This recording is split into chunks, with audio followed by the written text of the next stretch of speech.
Halo, halo, apa Ya, kabar? Assalamualaikum warahmatullahi wabarakatuh. Senang sekali masih bisa menemui Anda semua di akhir pekan ini bersama dan kami dalam program Off the Record membaca berita di balik berita. Dan seperti biasa, saya bersama dengan partner saya menemani Anda, saya Herssu Arif. dan saya Agibita senang sekali menjumpai teman-teman di hari masih hari Ahad ini kan Mas Hersu.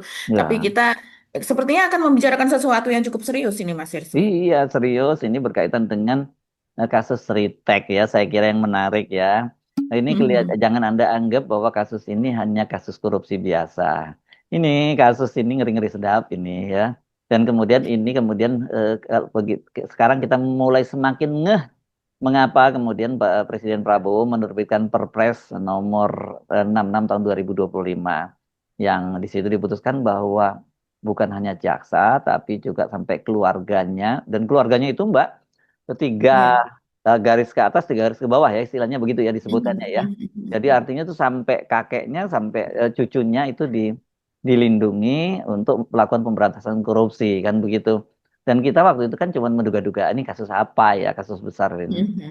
Ya kasus besar kalau begini ini siapa lagi kalau nggak ada kaitannya dengan Solo kalau kasus besar seperti itu dan ternyata Solonya memang Sritek gitu yang sekarang ini muncul. Belum lagi kemarin juga ribut-ribut soal Budi Ari yang sampai sekarang saya kira belum tuntas itu ya berkaitan berkaitan dengan dakwaan terhadap Budi Ari bukan Mhm. dakwaan terhadap Budi Ari nama Budi Ari disebut dalam dakwaan jaksa itu kan juga ngeri-ngeri sedap itu jaksa pasti tahu urusannya kalau dengan Budi Ari urusannya dengan siapa kan gitu ini menarik sekali tapi mungkin gini nanti Anda bisa bisa menghubung-hubungannya sendiri dengan kita akan Ya. detailkan soal Sriteknya ya bagaimana Betul. Ritek ini dan bagaimana kaitannya nanti dengan pengawalan terhadap para jaksa ini Mbak Agi. Dan ini saya kira salah satu kasus besar saja yang mungkin nanti kita akan menunggu kejutan-kejutan baru ada kasus-kasus besar lain.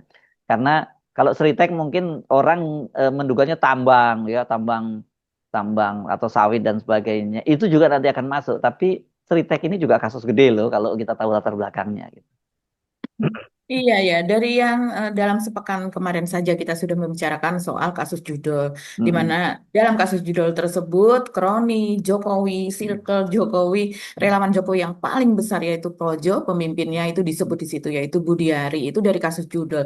Kemudian dari kasus Pusat Penyimpanan Data Nasional PDNS yaitu Pusat Data Nasional Mm-mm. Sementara begitu Mm-mm. ya. Mm-mm.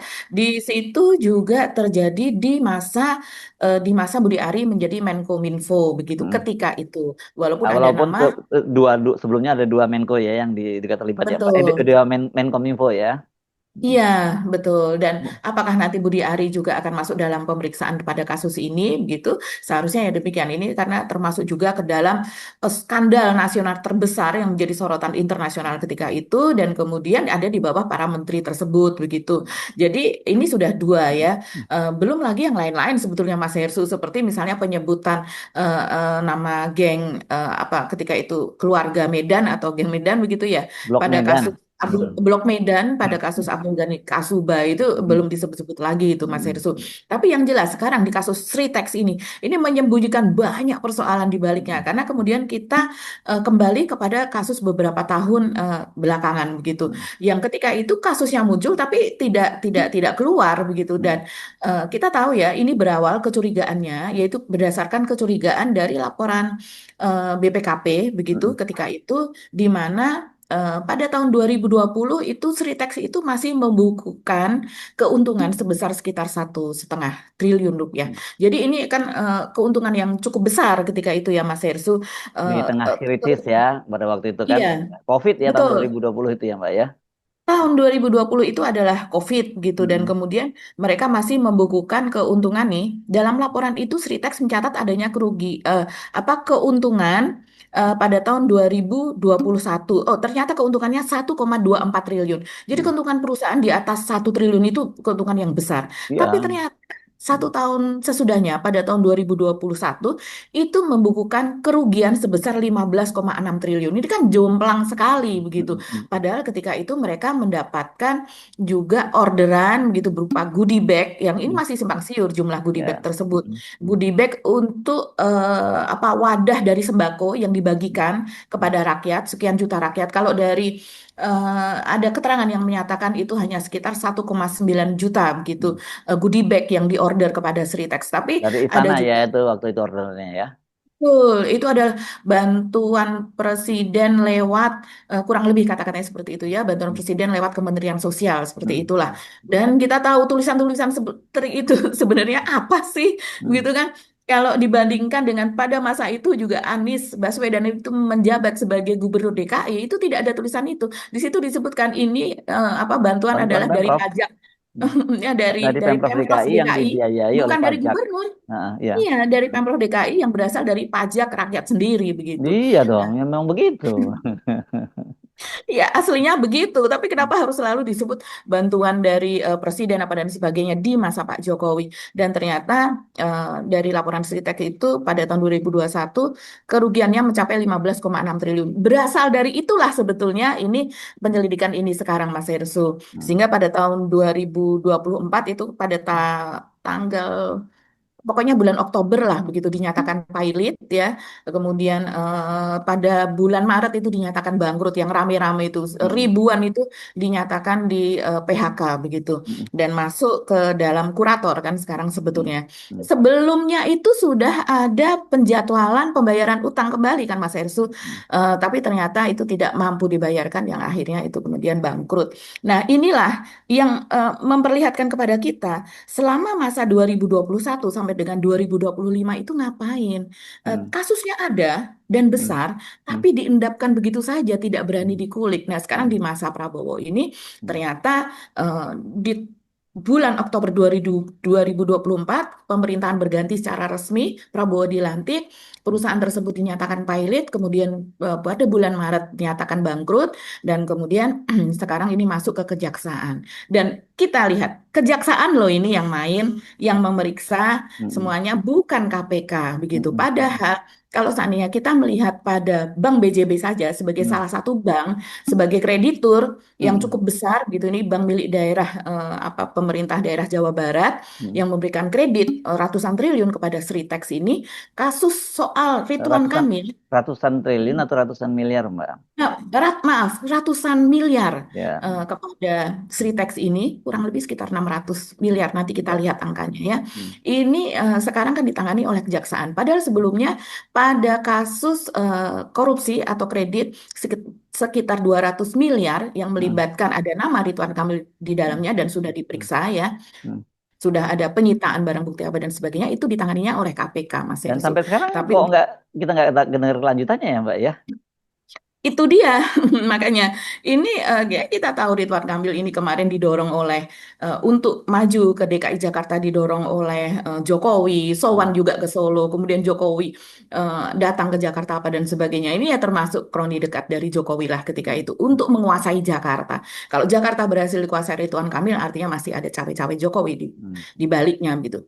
Nah, kasusnya ditangani oleh KPK. Sementara untuk yang sekarang ini kasus ini ditangani oleh kejaksaan. Ya, mengacu kepada Mas Hersut tadi, itulah kenapa salah satu jawaban juga kenapa kejaksaan ini memang harus dilindungi karena berhadapan dengan kekuatan yang besar. Dan selain itu, selain dari apa sebetulnya dari Bank DKI, Bank BJB dan juga Bank Jawa Tengah yang terlibat, itu ada juga sindikasi, Mas Hersut, sindikasi yang memberikan kredit kepada Sritex ini sekitar 2,5 triliun itu sindikasi itu terdiri dari BRI, BNI dan LPEI lembaga pembiayaan ekspor Ya. Indonesia yang pada lembaga pembiayaan ekspor Indonesia ini sebetulnya eh, diprioritaskan itu untuk UKM. Ini Ya. miris banget. Dan Iya. tadi goodie bag tadi Mas Hersu itu sebetulnya juga prioritasnya untuk UKM ketika itu. Karena pada tahun 2020-2021 itu UKM jatuh, kolaps, pengangguran di mana-mana, dan kemudian pemerintah memutuskan untuk memberikan kredit-kredit semacam itu prioritas untuk ribuan UKM. Tapi ternyata malah diberikan kepada Sritex. Nah, inilah yang kemudian kita masih ingat ketika itu ada laporan khusus dari Tempo, investigasi dari Tempo yang menyebut sebagai ini adalah atas rekomendasi Pak Lurah. Dan Pak Lurah tentu saja mengacu kepada nama Pak Jokowi. Ketika itu disebutkan ini atas atas rekomendasi dari anak Pak Lurah, kita mungkin menyebutnya sebagai Gibran ketika itu ya, karena Kaisang ketika itu belum masuk ke dalam politik dan pemerintahan. Dan disebutkan Gibran ini ketika itu masih menjadi wali kota Di Kota Solo. Solo. Jadi Ya. betul, jadi berdasarkan hasil laporan dari Tempo, ada 2 orang staf dari Kementerian Sosial. Jadi ini bukan omon-omon ya, ini berdasarkan pengakuan dari 2 orang staf Kementerian Sosial yang ketika itu dipimpin oleh Yuriari Batubara, begitu menterinya dari PDIP, yang menyebutkan bahwa nama Sritex itu muncul berdasarkan rekomendasi dari anak Pak Lurah tersebut, sehingga kemudian kredit yang seharusnya diberikan kepada UKM diberikan kepada Sritex. Tentu saja ini ditolak ya, data ini oleh Sritex maupun oleh Gibran sendiri. Tapi ya hasil investigasi mengatakan demikian. Sempat rame itu hasil investigasi dari Tempo. Dan sekarang ini kembali muncul kembali, orang mengingat-ingat ketika kasus Ritex ini muncul kembali di mana eh, Iwan Setiawan ya Mas Yersul Lukminto itu yang Iwan sebagai Suryani Lukminto, ya, ya. ya sebagai dirut Ritex ini kemudian ditahan beserta dengan tersangka dari Bank BJB, dan jadi ada 3 orang itu yang ditahan. Ya, ya. Oke, jadi kalau kita lihat itu kasusnya dan kemudian kita ingat waktu ini kan yang menjadi ironis pada waktu itu kenapa waktu ingat ya bagaimana situasi yang sangat dramatis ketika para karyawan Sritek itu di PHK dan Ya. menangis menangis karena mereka kemudian dipastikan di PHK dan tadinya dijanjikan akan ada perusahaan yang masuk dan sebagainya kan dan ingat yang turun ke lapangan kan langsung Wamenaker Benar. Emmanuel Ebenezer kan ini adalah Benar. loyalisnya Pak Jokowi juga karena dia pendiri Jokowi Mania dan kemudian setelah tahun 2024 kemarin kan bermetamorfose menjadi Prabowo Mania dan pada waktu itu kan dia sempat menjanjikan dipastikan tidak akan ada apa akan ada PHK kan kemudian bahkan sempat muncul wacana akan ada bailout. Lalu di bailout kan berarti duit dari negara kan gitu. Dan orang juga kemudian melihat fakta-fakta bagaimana Pak Ribuan kita juga ikut sedih saya kira Mbak ya waktu itu ya karena mereka mereka ini memang hidupnya memang bergantung pada ini kan perusahaan yang sudah cukup lama Sritek ini yang ini Betul. udah generasi keberapa ya generasi kedua atau ketiga sekarang ini Ini sebetulnya generasi kedua, tapi kedua pada ya. masa Orde pun ini kan Oh ya. perusahaan yang sangat terkenal masa Pak Iya, iya, Harto iya, Harmoko iya, iya, dulu. iya, iya. Dan ini perusahaannya udah go internasional ya, banyak sekali menyuplai seragam-seragam militer dari negara-negara lain kan, Mbak. Ini makanya agak sangat mengejutkan, bukan agak mengejutkan itu sampai bisa bangkrut gitu loh. Jadi kita belakangan ini jangan, oh ini memang sengaja dibikin kayak gitu, jadi bangkrut, jadi bancaan ini anak-anaknya main seperti itu gitu. Dan kita kembali lagi tadi kita sedih ngelihat mereka nangis-nangis, terus kemudian tapi banyak juga yang namanya netizen ya yang nyinyir gitu tuh rasain karena dulu dukung penuh Gibran pada Pilpres kan memang Gibran turun ke situ dan dielulukan oleh para karyawan Sritek ini memang ada mobilisasi lah pada waktu itu jadi kelihatannya memang pemilik Sritek yang sekarang itu punya hubungan yang sangat dekat sekali dengan keluarga Solo gitu ya Mbak Agi. Nah ini yang kemudian orang mengkait-kaitkan juga dengan soal itu jadi nah, apakah kemudian kasus ini memang itu sebenarnya yang termasuk dari kalkulasinya Pak Prabowo sehingga dia mengassign dan menerbitkan Perpres untuk Polri dan TNI itu mengawal jaksa dan keluarganya. Ya, itu sekarang kita saya kira mungkin mulai kalau dari sisi puzzle udah mulai mulai kelihatan itu Mbak. Ini oh pasalnya udah mulai mulai terbentuk lah mosaiknya itu sudah mulai gambarnya sudah mulai mulai terbaca gitu. Kita tinggal tidak tahu kapan ini puzzle berikutnya itu di apa di Mas keping ini kan keping-keping puzzle ini Mbak sesungguhnya Betul. ya. Yang Ini berserakan. yang berserakan tuh kapan keping berikutnya di sana. Nanti lama-lama saya membayangkan ini kalau serius karena kita tahu bahwa hal semacam ini pasti tarik menarik kepentingan politiknya besar sekali. Betul. Jadi jangan berharap bahwa ini akan segera bobot sikat habis gitu. Enggak, ini karena harus diakui bahwa Pak Jokowi itu sangat kuat sekali di pemerintahan ini dan kemarin ada seorang teman juga yang mengirimi saya semacam media monitoring. Ini menarik, Mbak. Ternyata hasilnya sekarang katanya kalau untuk media appearance-nya itu Pak Jokowi itu jauh lebih tinggi dibandingkan Pak Prabowo. Jadi yang di yang diingatkan oleh Pak SBY tentang apa matahari kembar itu ya Matahari memang kembar. ini udah mulai gerhana matahari ini karena matahari yang ini kembali ketutup gitu loh Mbak. Ini Iya, saya perlu masalahnya ini ya. buzzernya ini Mas Ya, Ersu. ya, ya. Buzzernya kalau Mas Ersu lihat, Hmm, memang masih luar biasa sekali Mas. hmm, Jadi setiap kali ada kasus yang apa begitu ya, itu hmm, dipelintir. Jadi hmm, seolah-olah ya itu jauh dari keluarga hmm, Jokowi dan malah justru kadang menyerang Prabowo begitu. Jadi ya hmm, saya melihat juga ini masih kuat ya, karena hmm, buzzer ini tidak akan bergerak tanpa hmm. adanya fulus lah begitu. Ini Oh kan iya, berbiaya. Mereka ini sebenarnya bukan gampang hanya kok kita ngelihat dananya cair atau tidak itu ya dari aktivitas di media sosial. Kan betul. sempat kemarin-kemarin ketika habis Pilpres gitu ya, itu Hmm. kan reda ya, sepi makanya dan itu sama sama netizen lain diledek-ledekin nih, lagi seret nih, nggak ada dana yang cair itu. Kalau sekarang kelihatannya sudah mulai ngocor lagi nih Mbak Agi, bukan hanya cair ini sekarang ini. Iya, betul. Coba kita lihat ya, ini soal catatan-catatan tentang Sritex ini, Mas Hersu.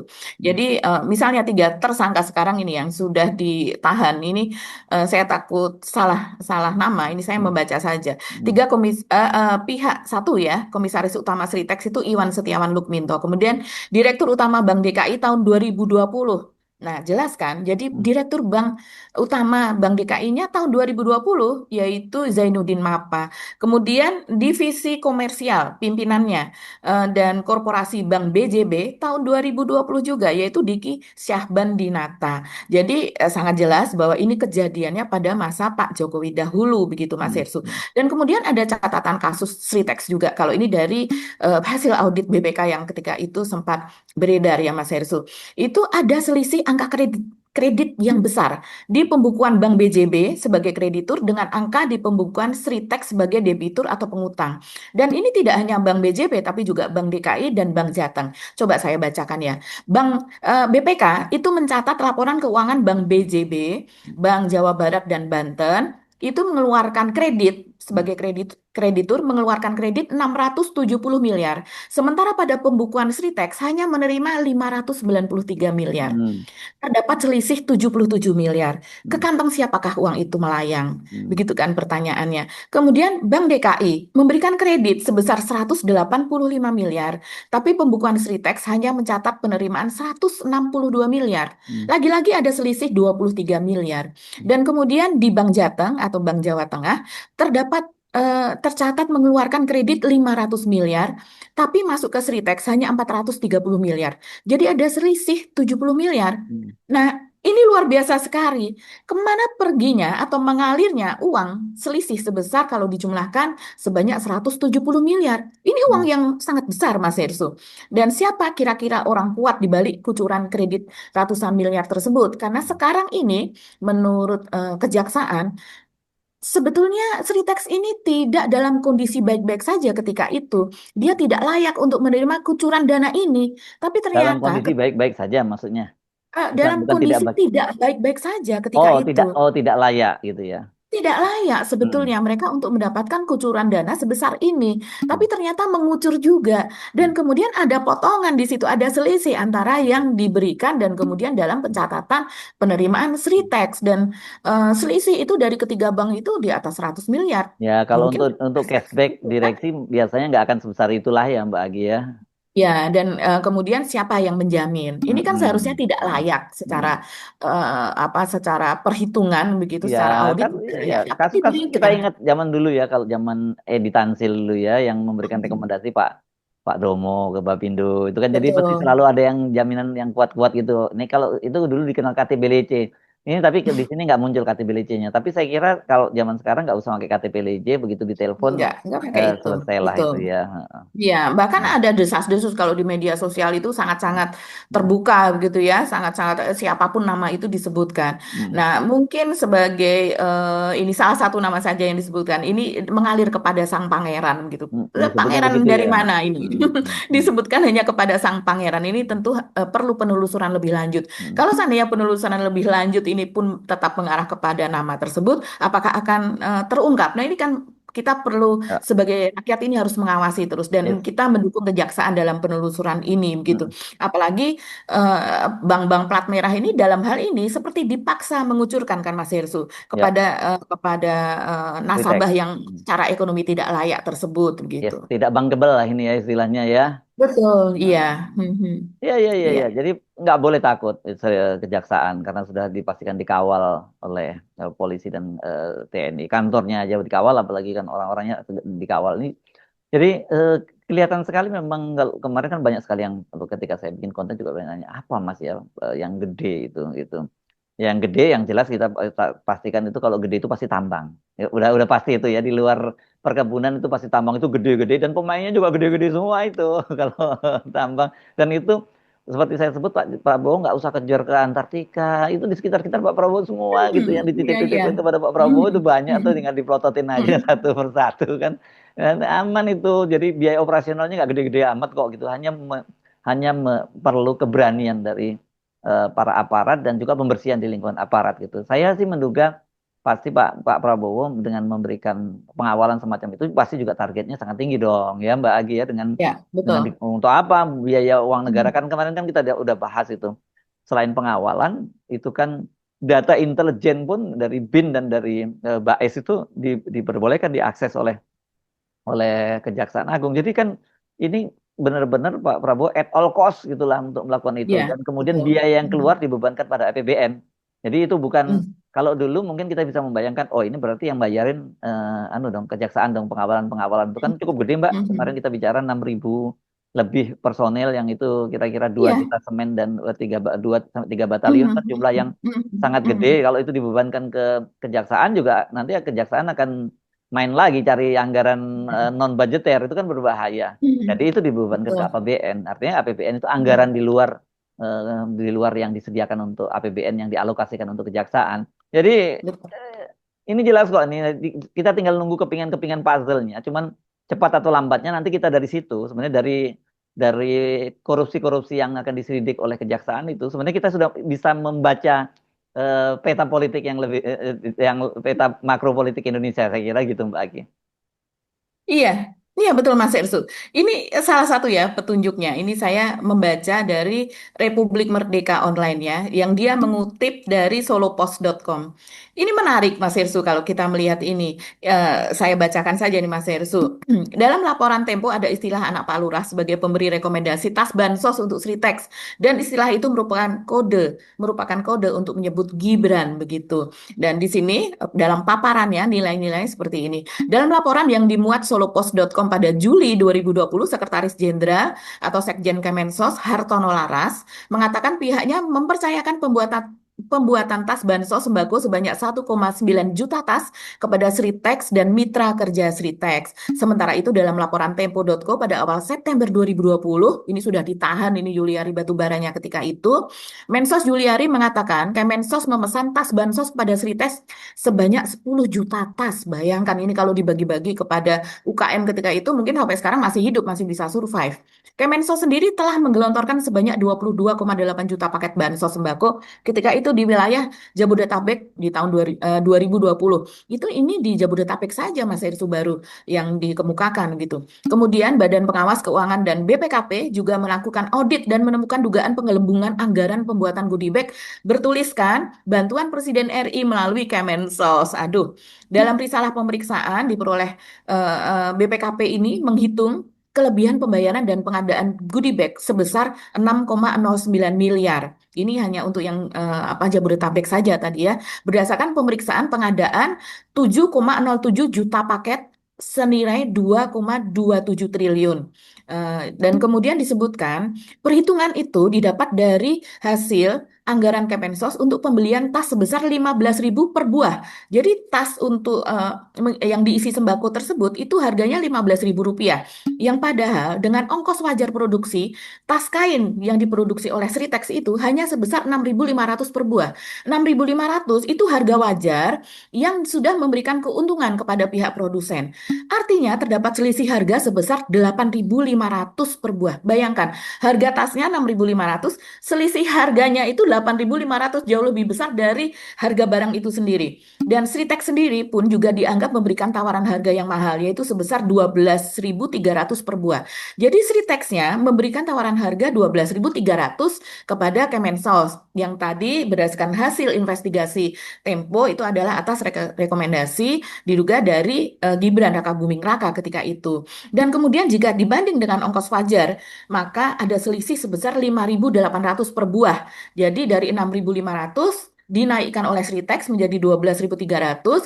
Jadi dari harga wajar saja sudah naik 5.800, dan ternyata oleh Kemensos sendiri dikeluarkan seharga dana itu dihargai 15.000 per buah.